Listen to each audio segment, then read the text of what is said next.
澳大利亚将于本周一下午首次全国测试新一代紧急预警系统 Aus Alert， 届时大多数兼容的手机都会发出持续10秒的警报声和震动。Aus Alert 是澳大利亚推出的新一代国家紧急预警系统，预计将于今年10月起陆续投入使用，旨在山火、洪水、热带气旋等危及生命的紧急事件发生时，更快速、更可靠地向公众发布预警。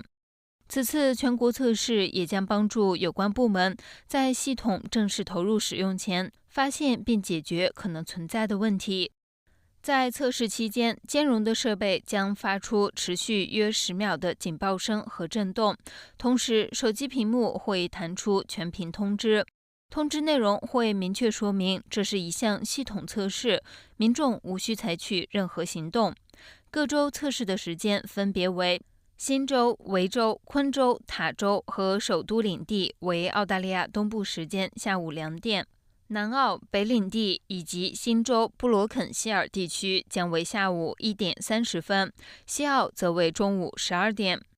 官方表示，这只是一次测试，公众无需提前做任何准备，只需了解测试当天会发生什么即可。不过，当局提醒，依赖隐藏手机保障自身安全，例如家庭暴力的受害者，应在测试开始前关闭手机或开启飞行模式，以避免手机突然发出警报而暴露设备。此外，驾驶人士如果在开车途中收到警报，应继续遵守交通法规，切勿拿起手机查看信息。澳大利亚紧急事务部长科斯蒂·麦克贝恩表示，民众届时会看到一个比平时通知更大的全屏提醒，内容将显示：这是一次测试，我们正在测试 Aus Alert， 您无需采取任何进一步行动。更多信息请访问 Aus Alert 网站。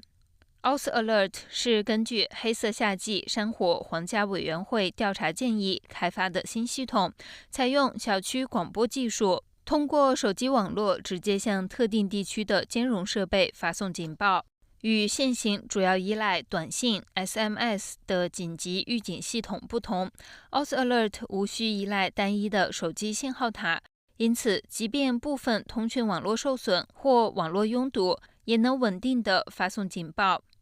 麦克贝恩表示，新系统会通过多个基站共同发送信号。他说，只要手机能够连接到其中任何一个基站，就能收到 Aus Alert 预警。该系统的设计特点之一是，即使手机开启了静音模式或勿扰模式，兼容设备仍会收到警报。全国妇女家庭暴力服务机构凯利·本特恩提醒，使用隐藏手机保障安全的人士，应考虑在全国测试开始前约1个小时关闭设备或开启飞行模式，并在之后24小时内保持关闭或飞行模式。他表示，静音模式和勿扰模式都无法阻止警报推送，只有关机或开启飞行模式的手机才不会收到警报。从今年10月起，澳大利亚多个州和领地的紧急服务机构将陆续启用 Aus Alert， 用于发布危及生命的灾害预警。至于何时何地使用该系统，将由各州和领地的应急部门根据实际情况决定。官方强调， Aus Alert 将作为现有紧急预警系统的补充，而不会取代广播媒体及各地应急部门现有的信息发布渠道。